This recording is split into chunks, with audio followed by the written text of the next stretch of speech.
Hello बच्चों, physics with आशीष में एक बार फिर आपका स्वागत है। आज हम प्रकाश विद्युत प्रभाव चैप्टर पढ़ने वाले हैं और इससे सबसे पहले अपन प्रकाश विद्युत प्रभाव की परिभाषा लिखेंगे। तो देखो, प्रकाश विद्युत प्रभाव, प्रकाश विद्युत प्रभाव क्या होता है देखते हैं।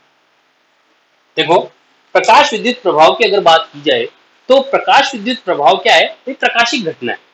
क्या है? प्रकाशिक घटना है। इसमें होता क्या है कि धात्विक सतह पर प्रकाश आपतित होगा। प्रकाश को अपन फोटोन भी बोल सकते हैं। तो क्या होगा? मेटेलिक सरफेस पे फोटोन आपतित होगा। तो जब किसी धात्विक सतह पर प्रकाश आपतित किया जाता है, अब ये जो प्रकाश है उसके पास एक निश्चित आवृत्ति होनी चाहिए। अगर निश्चित आवृत्ति से कम है तो ये घटना नहीं होगी, और निश्चित आवृत्ति से ज्यादा है या निश्चित आवृत्ति के बराबर है तो ये प्रकाशिक घटना होती है। क्या होता है? मैंने कहा कि प्रकाश विद्युत प्रभाव में किसी मेटेलिक सतह पर, किसी धात्विक सतह पर एक निश्चित आवृत्ति या उससे अधिक आवृत्ति का जब प्रकाश गिराया जाता है तो उससे इलेक्ट्रॉन बाहर आता है। उस इलेक्ट्रॉन को बोला जाता है फोटो इलेक्ट्रॉन। क्या बोला जाता है? Photo electron. अगर सर्किट क्लोज है तो उसमें धारा भी प्रवाहित होती है, जिसको अपन फोटो इलेक्ट्रिक करंट यानी प्रकाश विद्युत धारा कहते हैं, और इस प्रभाव को प्रकाश विद्युत प्रभाव कहा जाता है। बोलो, कोई दिक्कत? सिंपल सी परिभाषा, जब किसी धातु सतह पर एक निश्चित आवृत्ति या उससे अधिक आवृत्ति का प्रकाश गिराया जाता है तो इलेक्ट्रॉन क्या होता है? बाहर आता है।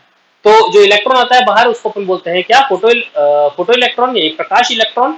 और जो धारा प्रवाहित होती है उसको बोलते हैं प्रकाश विद्युत धारा। और प्रकाश की इस घटना को या प्रकाश की इस घटना को अपन क्या कहते हैं? प्रकाश विद्युत प्रभाव कहते हैं। सिंपल सी परिभाषा है, कोई दिक्कत नहीं है। देखो, अभी इस चैप्टर को स्टार्ट करने से पहले मैं इसकी कुछ बेसिक डेफिनेशन बताने वाला हूँ। आप लोगों को याद होनी चाहिए डेफिनेशन, एग्जाम में पूछी जाती है। एक एक नंबर की डेफिनेशन ये आपके पूछी जाती है। तो सबसे पहले मैं इसके डेफिनेशन वाला पोर्शन ही ले रहा हूँ। तो सबसे पहली बात अगर अपन करें तो चलो इसको और डेफिनेशन से पहले आपको एक दो बातें और बता देते हैं। अगर मैं इसकी बात करूं प्रकाश विद्युत प्रभाव की, तो इसकी जो सबसे पहले जो देखा गया था यानी कि खोज जिसने की थी वो थे कौन? हर्ट्ज। कौन थे? हर्ट्ज। ठीक है। दूसरी बात, अगर इसकी अपन बात करें कि इसका सत्यापन किसने, एक्सप्लेन किसने किया था? प्रकाश विद्युत प्रभाव को एक्सप्लेन किया था आइंस्टाइन ने। किसने? आइंस्टाइन। ठीक है, याद रह जाएगा। ठीक है। और इसके जो प्रायोगिक कार्यक्रम जो किए गए थे या प्रयोग में जो प्रायोगिक काम जो किए गए थे वो किए गए थे लेनार्ड ने। किसने किए थे? लेनार्ड। याद रखना, खोज करता थे इसके हर्ट्ज भाई साहब, और प्रायोगिक कार्य जो किए थे वो किसने किए थे? लेनार्ड भैया ने। और जो एक्सप्लेन किया था इसको प्रकाश विद्युत प्रभाव को वो किसने किया था? आइंस्टाइन भैया ने किया था। कोई दिक्कत? याद रह जाएगा आपको, बहुत अच्छी बात है। तो ये तीन नाम आपको याद होने चाहिए। ठीक है।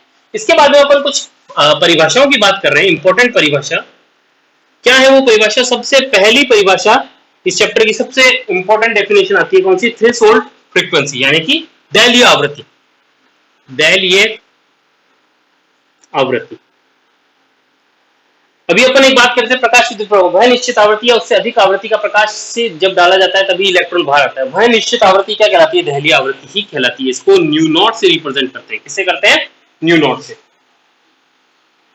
न्यू नॉट से रिप्रेजेंट करते हैं। याद रह जाएगा आपको, किससे प्रदर्शित करते हैं इसको? न्यू नॉट से। क्या कहते हैं परिभाषा? क्या कहते हैं? वह न्यूनतम आवृत्ति, जब किसी धात्विक सतह पर प्रकाश गिराया जाता है तो गिराए गए प्रकाश की वह न्यूनतम आवृत्ति जो इलेक्ट्रॉन को धात्विक सतह से बाहर लाने के लिए आवश्यक हो, उसे दहलीय आवृत्ति कहते हैं।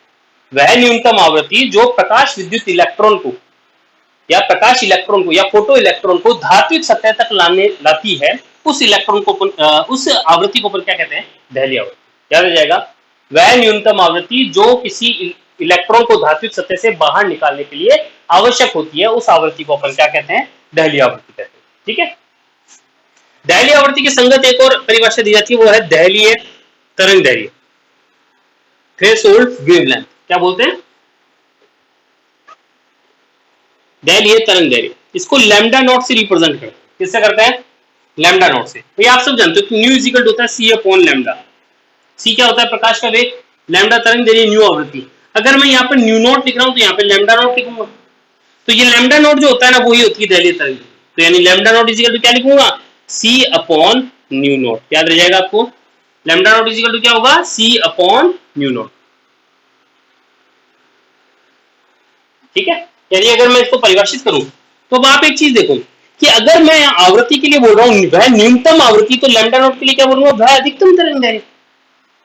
क्या कहेंगे इसमें, अगर मैं इसको परिभाषित करूं तो वह अधिकतम तरंग दैर्घ्य जो धात्विक सतह से इलेक्ट्रॉन को मुक्त करने के लिए आवश्यक होती है, उसे अपन क्या कहते हैं, दैर्घ्य तरंग दैर्घ्य। दोबारा सुन लो, वह अधिकतम, अधिकतम क्यों बोल रहा हूं, क्योंकि आवृत्ति न्यूनतम, तो ये क्या हो जाएगी, अधिकतम। तो वह अधिकतम तरंग दैर्घ्य जो किसी फोटो इलेक्ट्रॉन को धात्विक सतह से मुक्त करवाने के लिए आवश्यक होती है, उसको अपन क्या कहते हैं, दैर्घ्य तरंग दैर्घ्य कहते हैं। याद हो जाएगा कि इतनी इंपॉर्टेंट नहीं है, मैं तो इसको इंपॉर्टेंट मानता हूं इस डेफिनेशन में, दैर्घ्य हो गया। इसके बाद देखो हम पढ़ेंगे कार्यफल। ये भी बड़ी इंपॉर्टेंट डेफिनेशन है। अभी सिर्फ आपको परिभाषाएं बता रहा हूं, आपको ये एज इट इज याद कर लेनी है, हालांकि इनका मीनिंग वगैरह जो भी है पर चैप्टर में जब आगे पढ़ेंगे तब आपके समझ में आ जाएगा। ये पूरे चैप्टर से ली गई जो इस चैप्टर में आने वाली इंपॉर्टेंट डेफिनेशन है वो है, ठीक है। कार्यफलन की बात करता हूं, कार्यफलन को मैं डब्ल्यू नॉट या फाई नॉट से रिप्रेजेंट करूंगा, डब्ल्यू नॉट या फाई नॉट, इसी से किया जाता है बुक्स में। क्या होता है, अब भाई देखो, अगर मैं बताऊं भाई ई बराबर क्या होता है, एच न्यू, आप सब जानते हो, केमिस्ट्री में पढ़ा होगा, ई इक्वल टू क्या होता है, एच न्यू। अगर मैं यहाँ पर इस न्यू के संगत अगर मैं दैलीय आवृत्ति की बात कर लूं तो यहाँ पे लिखूंगा न्यू नॉट। तो ऐसी कंडीशन में ये जो क्या है, ऊर्जा है, वो ऊर्जा ही क्या कहलाती है, कार्यफलन कहलाती है। क्या बोल सकते हैं अपन कि भाई दैलीय आवृत्ति के संगत ऊर्जा को क्या कहते हैं, कार्यफलन कहते हैं। लेकिन ये लिखने से अच्छा है कि दूसरी परिभाषा भी मैं आपको बताऊंगा। तो W naught is equal to H nu naught, ये होता है। बताते हैं परिभाषा क्या है। क्या कहा मैंने, कहा धात्विक सतह है, इस पर प्रकाश आपतित कर रहे हैं, ठीक है ना। तो कहेंगे कि वह न्यूनतम, अब यहां पे पूरे इसको बोलेंगे, इसको क्या बोलेंगे, ऊर्जा। क्या बोलेंगे, वह न्यूनतम ऊर्जा जो किसी धात्विक इलेक्ट्रॉन को, किसी धातु में उपस्थित इलेक्ट्रॉन को, और थोड़ा सा और ऐड कर देते हैं इसमें, जो सबसे दुर्बल बंध से बंधा हुआ इलेक्ट्रॉन है उसकी मैं बात कर रहा हूं। क्या कहेंगे कि जब किसी धात्विक सतह पर एक निश्चित ऊर्जा या उससे अधिक ऊर्जा का प्रकाश डाला जाता है, तो या फिर ऐसे बोले कि वह न्यूनतम ऊर्जा जो किसी धात्विक सतह में उपस्थित लूजली बाउंड इलेक्ट्रॉन को, दुर्बल बंध से बंधे हुए इलेक्ट्रॉन को मुक्त करने के लिए आवश्यक होती है, उस ऊर्जा को अपन लोग क्या कहते हैं, कार्यफलन कहते हैं। दोबारा सुन लो, वह न्यूनतम ऊर्जा जो किसी धात्विक इलेक्ट्रॉन को, या ऐसे बोल दो किसी धातु में उपस्थित लूजली बाउंड इलेक्ट्रॉन, मतलब दुर्बल बंध से बंधे हुए इलेक्ट्रॉन को मुक्त करवाने के लिए, बाहर निकालने के लिए जो आवश्यक होती है, उसको अपन बोलते हैं क्या, उस ऊर्जा को अपन क्या बोलते हैं, कार्यफलन कहते हैं। याद रह जाएगी आपको परिभाषा, कोई दिक्कत, ठीक है। अब ये कार्यफलन का मान ये इस बात पर डिपेंड करता है कि वो पदार्थ जो धात्विक सतह है वो कैसी है, वो फोटोसेंसिटिव है या नहीं है। जितनी फोटोसेंसिटिव होगा उतना ही कार्यफलन का मान कम होगा, ठीक है, मतलब आराम से इलेक्ट्रॉन बाहर ले जाएगा। अगर ये फोटोसेंसिटिव नहीं है तो जब दिन इसको इलेक्ट्रॉन को बाहर निकालने के लिए अधिक ऊर्जा की आवश्यकता होगी। तो वो इस पदार्थ पर निर्भर करती है, पदार्थ की या धातु की सतह की प्रकृति पर निर्भर करती है। याद आ जाएगा आपको कार्यफलन, ठीक है। कार्यफलन के बाद में एक और परिभाषा आती है, वो है संतृप्त धारा।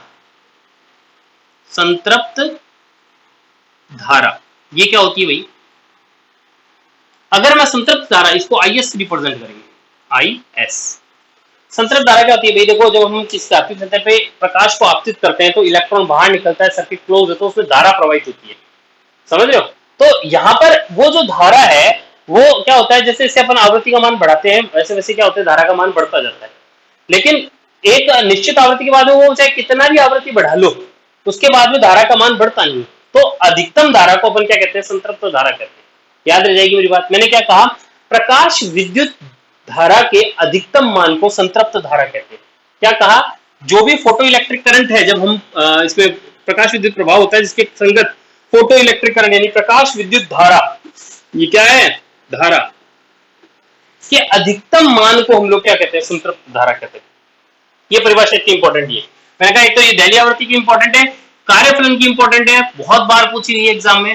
संतृप्त धारा की जनरली नहीं पूछी जाती, लेकिन फिर भी आपको पता होना चाहिए क्या होती है, प्रकाश विद्युत धारा के अधिकतम मान को संतृप्त धारा कहते हैं। याद आ जाएगी, ठीक है। एक और इंपॉर्टेंट परिभाषा देखो,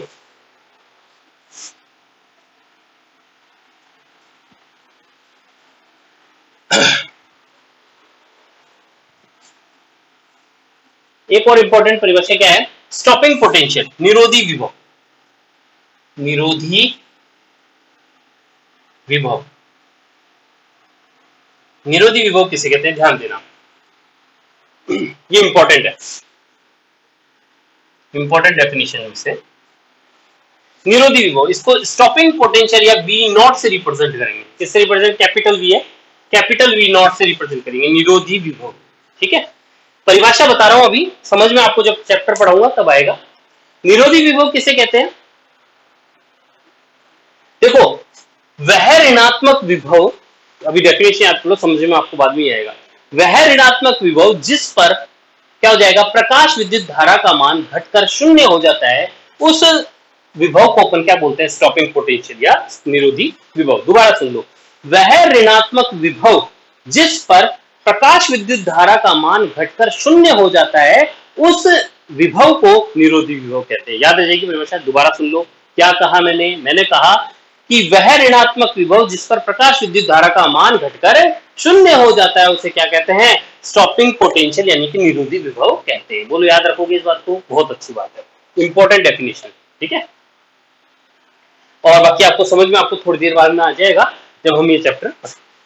तो आओ अपन अब ये डेफिनेशन वाला पोर्शन यहाँ पे कंप्लीट कर हो चुका है, अब अपन अपना चैप्टर स्टार्ट करते हैं। तो सबसे पहला टॉपिक जो आएगा, प्रायोगिक प्रेक्षण। देखो, प्रकाश विद्युत धारा के प्रायोगिक प्रेक्षण।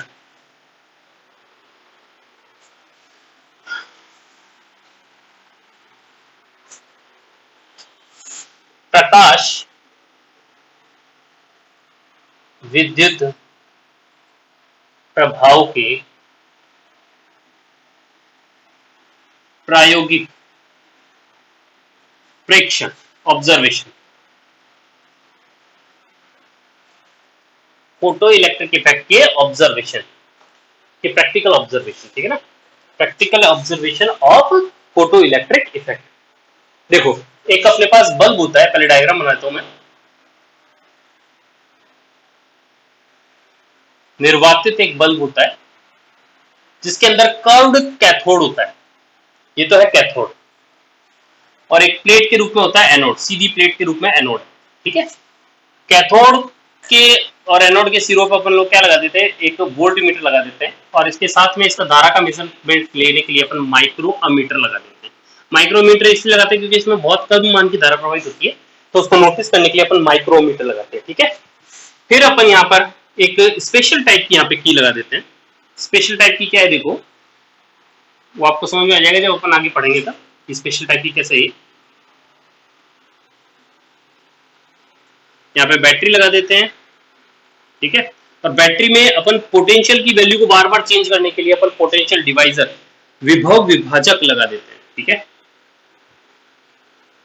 ये की है। ये की इस प्रकार से है कि भाई मैं कैथोड और एनोड की स्थिति को बदलना चाहता हूं। मैं मान लो कैथोड को अगर नेगेटिव से जोड़ना चाहता हूं, देखो कैथोड ये गया और यहां से आ गया, ये नेगेटिव पे जुड़ गया। देखो, कैथोड नेगेटिव जुड़ गया और एनोड किससे जुड़ गया? पॉजिटिव से। ये लो, समझ में आ गई बात? अब मैं चाहता हूं कि कैथोड को मैं पॉजिटिव जोड़ूंगी, ये जोड़ देंगे। ठीक है, ये मेरे हाथ में ही है, मतलब कि मैं इसको चेंज कर सकता हूं, इसकी पोलरिटी को, कैथोड और एनोड की पोलरिटी यानी ध्रुवणता को मैं चेंज कर सकता हूं। कैथोड को कभी भी पॉजिटिव से या नेगेटिव से जोड़ सकता हूं। ये स्पेशल टाइप की है। ये जो हिस्सा होता है, मैंने ये VAC, इस बैटरी का नाम मैं देता हूं VAC।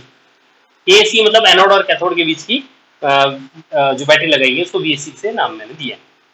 ठीक है, और क्या बता रहा था, ये जो लगाया है ये विभव विभाजक है। क्या होता है हमारे पास, ये प्रैक्टिकल ऑपरेटर्स जो होता है उसमें अपन को विभव का मान चेंज करना होता है। 0, 1 वोल्ट, 2 वोल्ट, 3 वोल्ट या माइनस में देना होता है। तो उसके संगत अपन क्या करते हैं, नॉब होती है, नॉब को घुमाते जाते हैं, तो वो उसका मान चेंज होता है। वो सारा जो खेल होता है वो इसके अंदर आ गया। यानी कि ये जो विभव है वो परिवर्ती विभव है, मतलब आप इसका मान चेंज कर सकते हो, ये इंगित करता है। ठीक है, कोई दिक्कत? यहां से अपन इसके ऊपर क्या आपतित करवाते हैं? फोटोन आपतित करवाते हैं। क्या आपतित करवाया मैंने? फोटोन। और जब मैं इसमें से फोटोन आपतित करवाता हूं तो इससे निकलते हैं इलेक्ट्रॉन। ठीक है, और जब इलेक्ट्रॉन इस तरफ से इधर जाते हैं इलेक्ट्रॉन, तो इसमें धारा जो है, प्रकाश विद्युत धारा, वो इस इधर प्रवाहित होती है, अपोजिट डायरेक्शन। अब कब जानते हो, इलेक्ट्रॉन के अपोजिट डायरेक्शन में धारा का प्रभाव।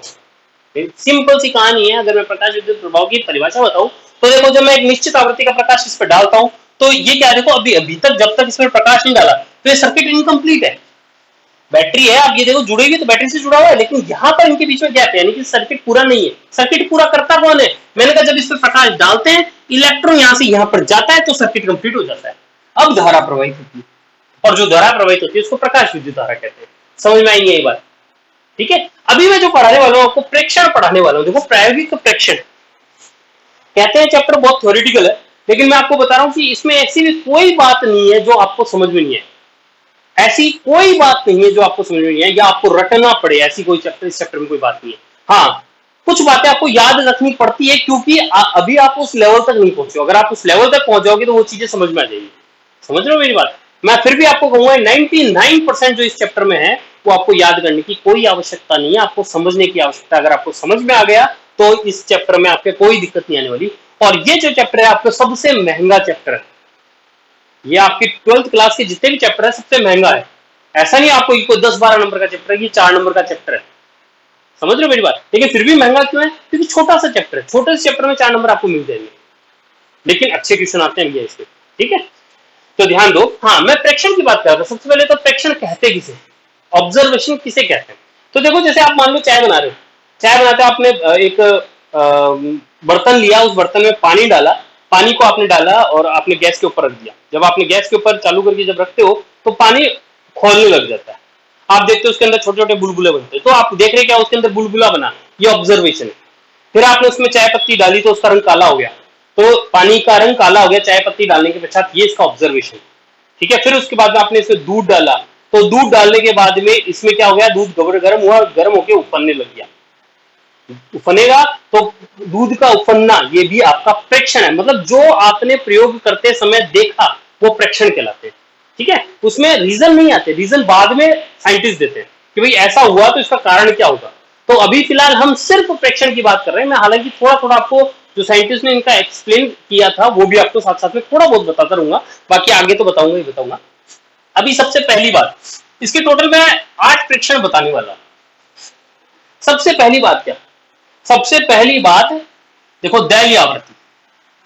मैंने इसको याद रखने के लिए छोटे छोटे पॉइंट्स में डिवाइड कर रखा है। दैलीय आवृत्ति, पहला पॉइंट में दैलीय आवृत्ति को बताऊंगा। क्या है भाई दैलीय आवृत्ति वाला पॉइंट? कि जब तक एक निश्चित आवृत्ति का प्रकाश इस कैथोड पर नहीं गिरता तब तक धारा प्रवाहित नहीं होती। पहला पॉइंट ये, पहला प्रेक्षण यही है। क्या कह रहा है कि जब तक आप एक निश्चित आवृत्ति से कम आवृत्ति का प्रकाश डालते हो तो इलेक्ट्रॉन बाहर आता ही नहीं है, यानी कि धारा प्रवाहित होती ही नहीं है। ये इसका पहला प्रेक्षण है, जो कि दैलीय आवृत्ति से कम होगा तो नहीं होता। ठीक है, दूसरी बात, दैलीय आवृत्ति का मान जो है वो इस पदार्थ, कैथोड के पदार्थ की प्रकृति पर निर्भर करता है कि ये कैथोड कैसा है। कैथोड की प्रकृति कैसी है, किसी की प्रकृति कि भाई ये प्रकाश सुग्राही है या प्रकाश के प्रति असंवेदनशील है, तो उसके जैसा पदार्थ है उसके अकॉर्डिंग ही इलेक्ट्रॉन बाहर आते हैं। यानी दैलीय आवृत्ति का मान किस पर निर्भर करता है? कैथोड की प्रकृति पर निर्भर करता है।